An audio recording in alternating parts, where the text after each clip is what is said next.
4학년 때 잠깐 저희 반을 담임하신 담임 선생님이 미술 시간에 저희가 그린 그림을 보며 하신 말씀이 가끔 머리에 떠오릅니다. 선생님이 이렇게 말씀하셨어요.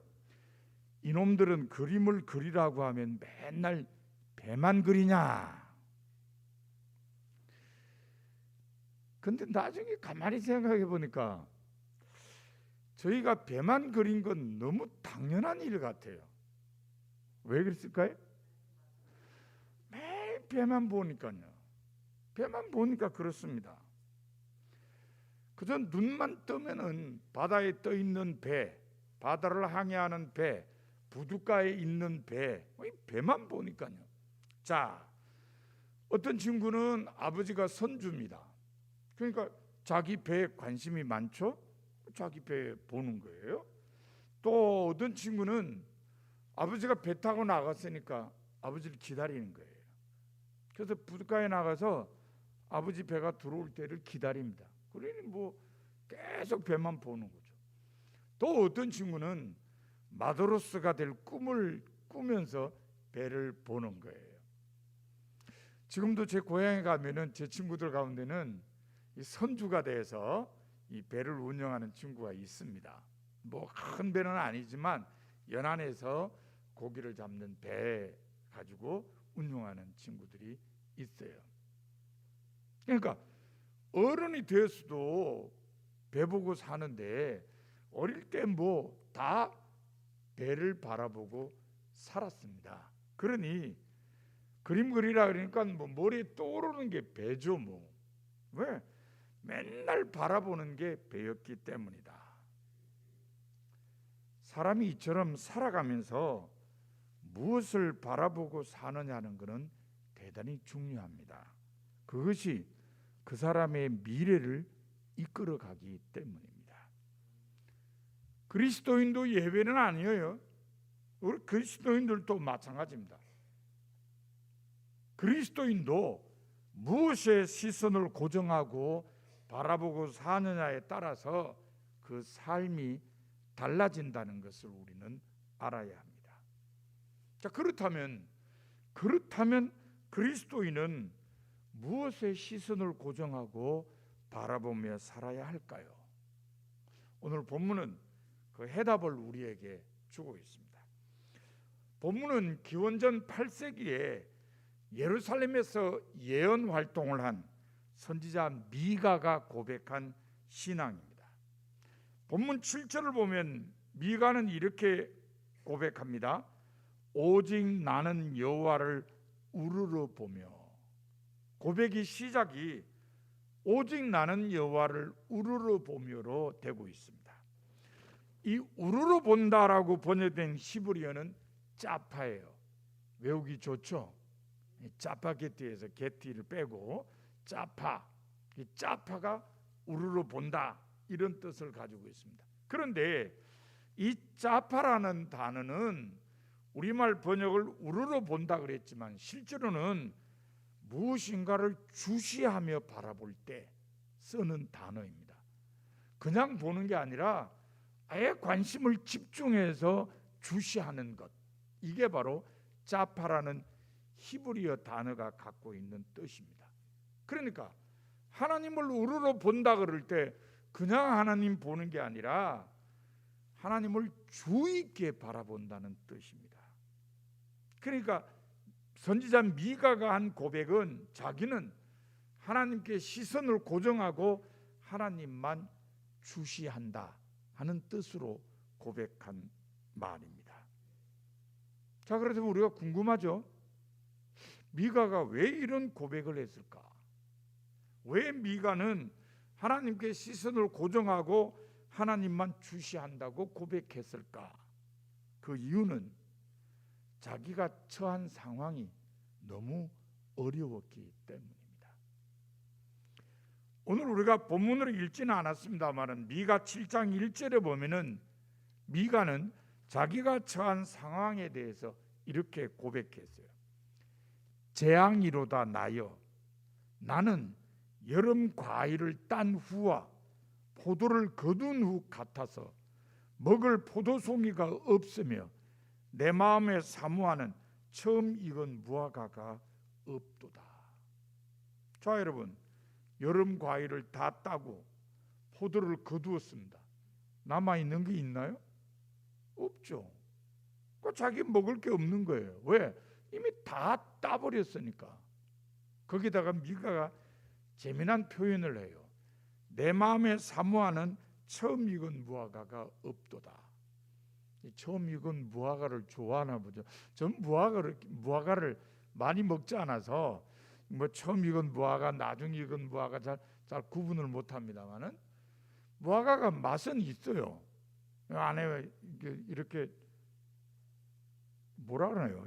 이렇게 불질러 보면 안에 불그스름한 게 그거 먹으면 아주 맛은 있어요.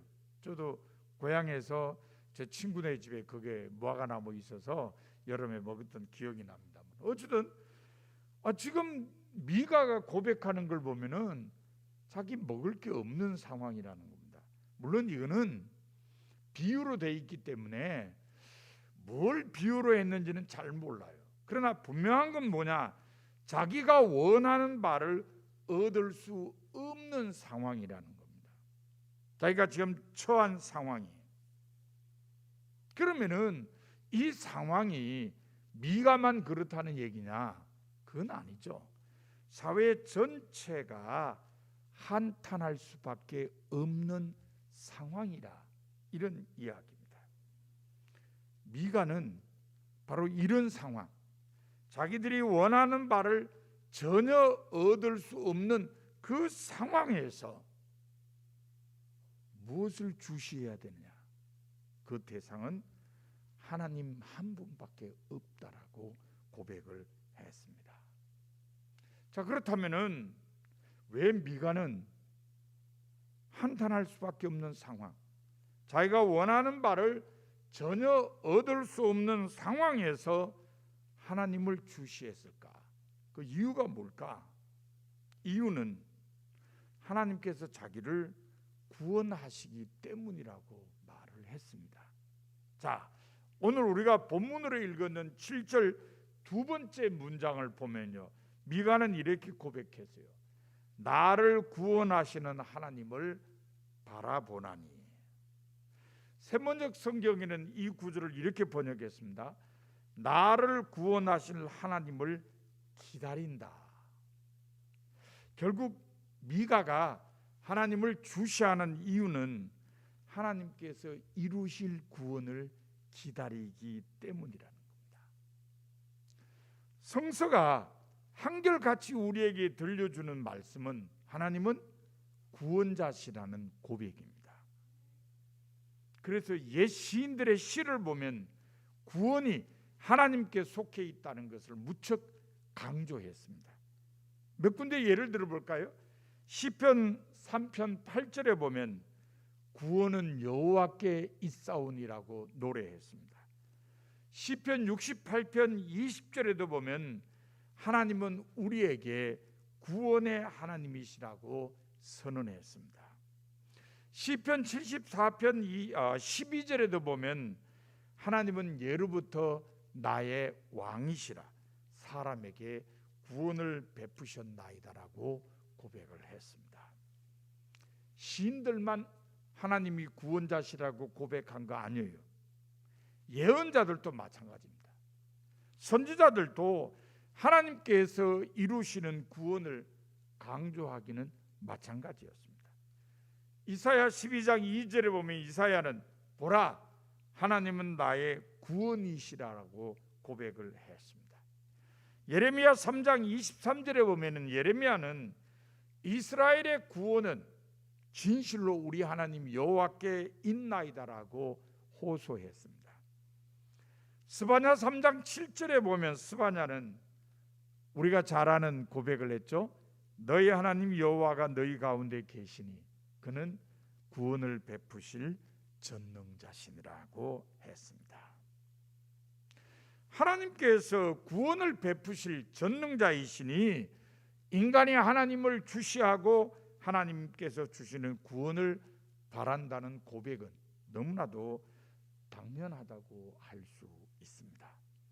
그래서 시편 25편 5절에 보면 시인은 고백하기를 주는 내 구원의 하나님이시니 내가 종일 주를 기다리나이다라고 했습니다. 예레미야 예가 3장 26절에도 보면 선지자는 사람이 여호와의 구원을 바라고 잠잠히 기다림이 좋도다라고 권면했습니다. 그러니 미가도 한탄할 수밖에 없는 상황에서 구원을 이루실 하나님을 주시할 수밖에 없었다, 이렇게 말할 수 있습니다. 자, 그렇다면 조금 더 들어가 봅시다. 미가가 기대하는 하나님께서 이루실 구원은 도대체 뭘까요? 하나님께서 어떻게 구원을 이루신다는 거냐? 오늘 짧은 본문 속에 하나님께서 이루실 구원이 세 가지로 나타나고 있습니다. 첫 번째는 기도에 대한 응답입니다. 기도 응답이 하나님의 구원이라는 겁니다. 자, 여러분 본문 7절 마지막 문장을 보세요. 나야 하나님이 나에게 귀를 기울이시리로다, 이렇게 말했습니다. 세번역 성경에는 이 구절을 이렇게 번역했어요. 내 하나님께서 내 간구를 들으신다. 하나님께서 기도를 들으신다는 말입니다. 미가는 하나님께서 인간이 드리는 기도를 들으심이 바로 인간을 구원하심이라고 고백을 했습니다. 성서에는 미가가 한 고백처럼 기도에 대한 응답이 하나님께서 베푸시는 구원으로 나타나는 경우가 많습니다. 히스기야 왕에 관한 이야기는 대표적인 예입니다. 열왕기하 19장에 보면 히스기야 왕이 남왕국 유다를 다스릴 때 아수르 군대가 쳐들어왔습니다. 그리고 예루살렘 성을 포위했습니다.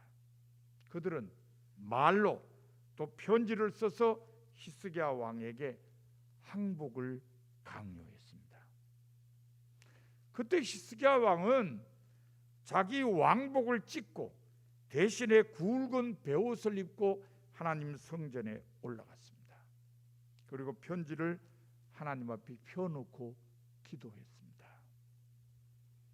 그랬더니 선지자 이사야가 히스기야 왕에게 이렇게 기별했습니다. 이스라엘 하나님 여호와의 말씀이 네가 아수르 왕 사네립 까닭에 내게 기도하는 것을 내가 들었노라 하셨나이다. 다른 얘기 없어요. 하나님께서 왕이 한 기도를 들으셨습니다. 그 말만 전했어요. 그 다음에 어떻게 됐을까요? 그날 밤에 하나님께서 아수르 군인 18만 5천 명을 송장으로 만드셨습니다. 하나님께서는 히스기야 왕의 기도에 응답으로 아수르 군대를 치시고 이스라엘 백성을 구원하셨습니다. 그러니 기도 응답이 바로 구원이라는 거예요. 하나님이 히스기야 왕의 기도를 들으신 게 바로 히스기야와 이스라엘 백성을 구원하신 거라는 겁니다. 히스기야 왕에게는요, 이런 국가적인 구원뿐만 아니라 자기 개인적인 구원도 기도에 대한 응답으로 이루어졌습니다. 열왕기하 20장에 보면요, 히스기야 왕이 병들어 죽게 된 적이 있습니다. 이사야가 히스기야 왕을 찾아와서 여호와의 말씀이 너는 집을 처치하라, 네가 죽고 살지 못하리라 하셨나이다라고 일러 주었습니다. 이사야가 전해준 하나님의 말씀을 들은 히스기야 왕은 낯을 벽으로 향하고 하나님께 통곡하며 기도했습니다. 하나님께서는 이사야가 왕궁 뜰을 다 나가기도 전에, 왕궁을 벗어나기도 전에 다시 히스기야 왕에게 가라고 그랬습니다. 그리고 이렇게 말씀을 전하라고 하셨습니다. 내가 네 기도를 들었고 네 눈물을 보았노라. 내가 너를 낫게 하리니 네가 3일 만에 여호와의 성전에 올라가겠고 내가 네 날을 15년을 더할 것이라. 하나님 말씀대로 히스기야 왕은 병이 나았고 생명이 15년 연장되었습니다. 하나님께서는 기도에 대한 응답으로 히스기야 왕을 구원하셨음을 알 수 있습니다. 이처럼 하나님께서 이루시는 구원은 기도에 대한 응답으로 나타나는 경우가 많습니다. 그러므로 그리스도인은 하나님께서 이루실 구원에 대한 확신을 가지고 기도해야 됩니다. 어떤 상황에서든지 어떤 문제 앞에서든지 기도해야 합니다. 하나님께서는 기도에 대한 응답으로 택한 백성들을 구원하시기 때문입니다. 미가가 두 번째로 기대한 하나님께서 이루실 구원은 희망입니다. 희망. 하나님께서 희망을 주시는 것도 구원이라는 겁니다. 자, 본문 8절을 보세요. 미가가 이렇게 고백했습니다. 나의 대적이여 나로 말미암아 기뻐하지 말지어다. 나는 엎드러질지라도 일어날 것이요 어두운 데에 앉을지라도 여호와께서 나의 빛이 되실 것이미로다. 어둠 속에서 빛은 희망이죠. 엎드러진 사람이 일어나는 일도 희망입니다. 그러므로 이 구절은 하나님께서 어떤 상황에서도 인간에게 희망을 주신다는 사실을 알게 해줍니다. 미가는 하나님께서 인간에게 어떤 상황에서도 희망을 주시는 것, 바로 그것이 인간을 구원하심이라는 사실을 고백을 했습니다. 성서에는 미가가 한 고백처럼 희망도 하나님께서 이루시는 구원으로 나타난 경우가 많습니다. 창세기 28장에 보면 야곱이 개나리 보침을 하나 둘러매고 루스에서 돌을 베개로 하고 누워 자다가 꿈에 하나님께서 들려주신 음성을 듣는 체험을 한 이야기가 기록되어 있습니다. 그 내용은 이렇습니다. 아버지와 형을 속이고 장자로서 축복 기도를 받은 일 때문에 이 형이 죽이겠다고 위협하니까 어쩔 수 없이 야곱은 외삼촌 집으로 피신을 하게 되었습니다. 마음이 무척 무거웠습니다. 루스라는 땅에 도착했을 때 날이 저물었습니다. 돌 베개를 베고 잠을 청했습니다. 금방 잠이 왔는지는 모르겠습니다. 먼 길을 걸어왔기 때문에 피곤해서 잠에 골아 떨어졌을 거라는 생각을 할 수도 있고, 외삼촌 집에 가긴 가는데 거기가 어떨런지 불확실한 미래 때문에 이 걱정이 돼서 잠이 안 올 수도 있었을 겁니다. 근데 어쨌든 잠이 들었고 꿈에 하나님께서 나타나셨습니다. 그러면서 야곱에게 네가 누운 땅을 너에게 주고 또 너에게 많은 후손을 주겠다고 약속하셨습니다. 그뿐 아닙니다. 하나님께서는 이런 말씀도 함께 주셨습니다.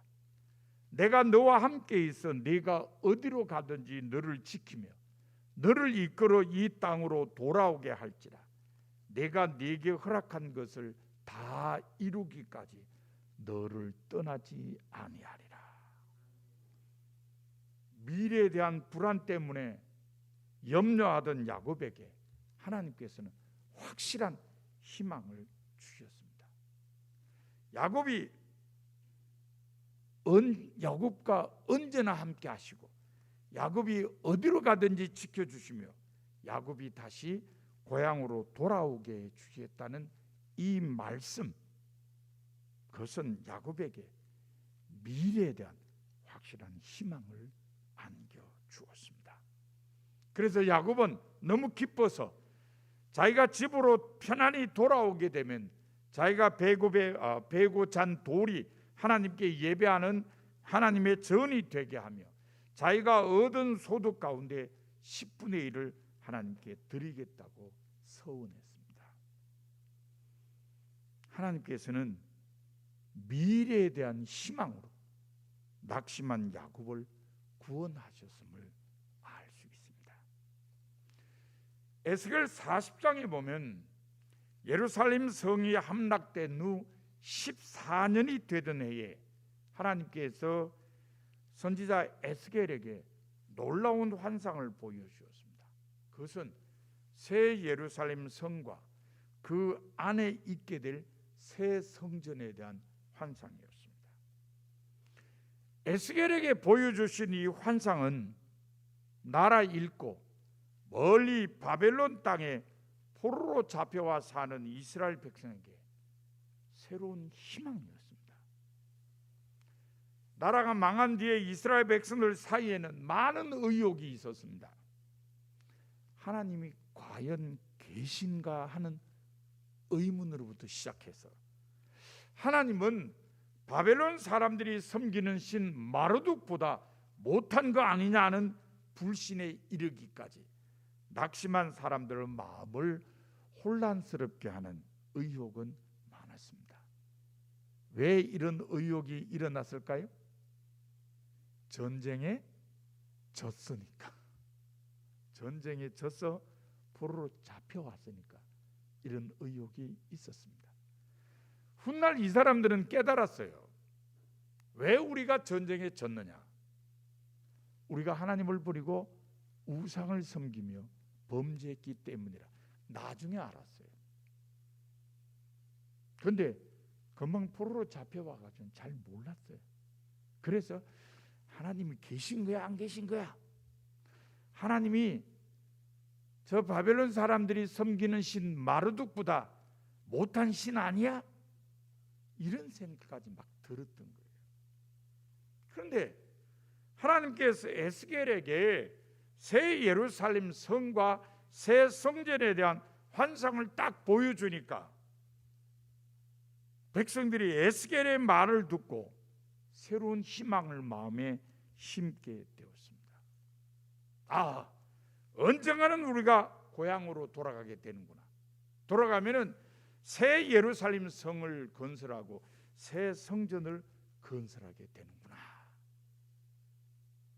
하나님께서 미래에 대한 환상을 보여주시니까 백성들의 마음속에 미래에 대한 희망을 갖게 되었습니다. 그래서 이 사람들은 우리가 다시 돌아가서 새 예루살렘 성과 새 성전을 건축할 때까지 하나님께 대한 신앙을 올바르게 가져야 된다. 이렇게 생각해서 비록 포로로 잡혀와서 살지만 마을마다 회당을 지었습니다. 안식일에 회당에 모여서 예배를 드렸죠. 그리고 하나님의 말씀을 다 모아서 책으로 편집하는 일을 했습니다. 예언자들의 예언, 시인들이 고백한 시, 편지로 남겨진 것들, 또는 지혜로운 말들, 자기 나라 역사에 관한 기록들, 이걸 다 모아서 책으로 만들었어요. 왜? 언젠가는 돌아가서 새 예루살렘 성을 건설하고 새 성전을 건축할 날이 온다는 것 때문입니다. 몸은 아직 낯선 나라에 머물고 있지만 하나님께서 주신 희망으로 인해 그들은 새롭게 구원받은 사람의 삶을 살게 되었다는 겁니다. 결국 하나님께서는 새 예루살렘 성과 새 성전에 대한 희망으로 낙심한 포로들을 구원하셨음을 알 수 있습니다. 이처럼 하나님께서 이루시는 구원은 새로운 희망으로 나타나는 경우도 많습니다. 그러므로 그리스도인은 하나님께서 이루실 구원에 대한 확신으로 하나님이 주시는 희망을 굳게 잡아야 합니다. 어떤 상황에 있든지 어떤 문제 앞에 서든지 하나님께 주시는 희망을 간직해야 합니다. 하나님께서는 희망으로도 택한 백성들을 구원하시기 때문입니다. 미가가 세 번째로 기대한 하나님께서 이루실 구원은 하나님의 인도하심입니다. 하나님께서 택한 백성을 인도하시는 것도 하나님이 이루실 구원이라는 겁니다.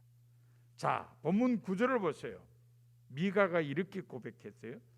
내가 여호와께 범죄하였으니 그의 진노를 당하려니와 마침내 주께서 나를 위하여 논쟁하시고 심판하시며 주께서 나를 인도하사 광명에 이르게 하시리니 내가 그의 공의를 보리로다. 비록 범죄한 일로 인해 심판을 받는다 할지라도 그 후에는 하나님의 인도하심으로 광명에 이르고 하나님께서 행하실 정의를 보게 되리라는 말입니다.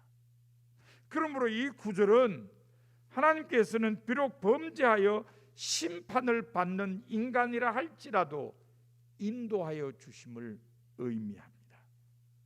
미가는 바로 하나님께서 어떤 상황에 처한 인간이라도 인도하신다는 것이 바로 인간을 구원하시는 일임을 고백했습니다. 성서에는 미가가 한 고백처럼 하나님의 인도하심도 하나님께서 이루시는 구원으로 나타난 경우가 많습니다. 출애굽기 13장에 보면 하나님께서 이스라엘 백성을 애굽에서 나오게 하신 뒤에 낮에는 구름 기둥으로 밤에는 불 기둥으로 인도하셨습니다. 그것은 그들이 광야에서 길을 잃고 헤매지 않도록 하기 위해서였습니다. 신명기 1장 19절에 기록된 모세의 말대로 광야는 크고 무서운 곳이었습니다. 광야에 들어가서 사람들이 길을 잃고 죽는 경우가 많습니다. 그러나 이스라엘 백성은 광야라는 것 때문에 죽음을 맞은 일은 겪지 않았습니다. 왜냐하면 하나님께서 인도하셨기 때문입니다. 하나님께서는 구름 기둥과 불 기둥을 통한 인도하심으로 이스라엘 백성을 광야에서 구원하셨음을 알 수 있습니다. 바울이 쓴 편지 가운데 빌레몬서가 있습니다. 읽기 좋습니다. 왜 그렇죠? 한 장밖에 안 되니까. 한 장밖에 안 되니까요. 자, 바울이 빌레몬이라는 개인에게 쓴 편지입니다. 그런데 이 편지의 내용에는 오네시모라는 사람에 대한 언급이 있습니다. 오네시모는 원래 빌레몬이 소유한 노예였습니다. 뭐 그때는 노예가 다 주인의 소유였으니까요. 그런데 어떤 이유인지 알 수 없지만 주인인 빌레몬의 집에서 오네시모가 도망을 쳤습니다. 당시 로마법에는 노예가 도망쳤다가 잡히면 어떻게 돼요? 사형에 처합니다. 그게 법으로 돼 있어요. 그러니까 빌레몬의 집에서 도망한 오네시모도 언젠가는 잡혀서 사형당할 수밖에 없는 처지가 되었습니다. 그런데 하나님께서 오네시모가 사형을 당하도록 내버려 두지 않으셨습니다. 하나님께서 오네시모를 바울에게 인도하셨습니다. 이건 결코 우연이 아닙니다. 오네시모를 바울에게 인도해서 바울이 믿음으로 낳은 아들이 되게 했습니다. 바울이 그렇게 고백해요. 내가 믿음으로 낳은 아들이. 자, 오네시모가 바울의 믿음의 아들이 됨으로 말미암아서 그는 구원받을 수 있었습니다. 왜요? 오네시모의 소유권을 갖고 있는 빌레몬이 바울과 동력자 관계였기 때문입니다. 바울은 오네시모가 자기를 계속 섬길 수 있도록 하려고 동력자요 오네시모에 대한 소유권이 있는 빌레몬에게 편지를 써서 오네시모와 함께 보냈습니다. 편지 내용으로 보아서 분명히 빌레몬은 오네시모를 다시 바울에게 돌려보냈을 겁니다. 그 후에 우리는 모르지만 짐작컨대 오네시모가 바울과 함께 선교 사역에 활동했을 것이라고 여겨집니다. 우리가 추측하는 부분을 다 빼더라도 편지 속에 나타나 있는 사실만으로 볼 때도 오네시모는 하나님의 인도하심으로 바울을 만나 새 생명을 얻게 되었습니다. 죽음에서 벗어났습니다. 하나님께서 오네시모를 바울에게 인도하셔서 오네시모를 죽음에서 구원하셨음을 알 수 있습니다. 이처럼 하나님께서 이루시는 구원은 구체적인 인도하심으로 나타나는 경우도 많습니다. 그러므로 그리스도인은 하나님께서 이루시는 구원에 대한 확신으로 하나님의 인도하심에 따라야 합니다. 어떤 상황에서든지 어떤 문제 앞에서든지 하나님의 인도하심을 감지하고 따라야 합니다. 하나님께서는 구체적인 인도하심으로도 택한 백성들을 구원하시기 때문입니다. 사랑하는 성도 여러분, 지금 여러분이 처해 있는 상황은 어떻습니까?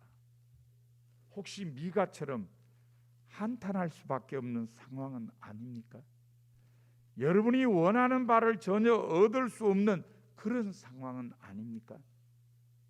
만약 그렇다면 여러분도 미가처럼 우리를 구원하시는 하나님께 시선을 고정하시기 바랍니다. 때로는 기도에 대한 응답으로, 때로는 미래에 대한 희망으로, 때로는 구체적인 인도하심으로 우리를 구원하시는 하나님을 주시하시기 바랍니다. 여러분 모두 하나님께 시선을 고정하고 주시하셔서 하나님께서 이루시는 구원으로 어려운 상황을 잘 극복하는 성도가 다 되시기를 바랍니다.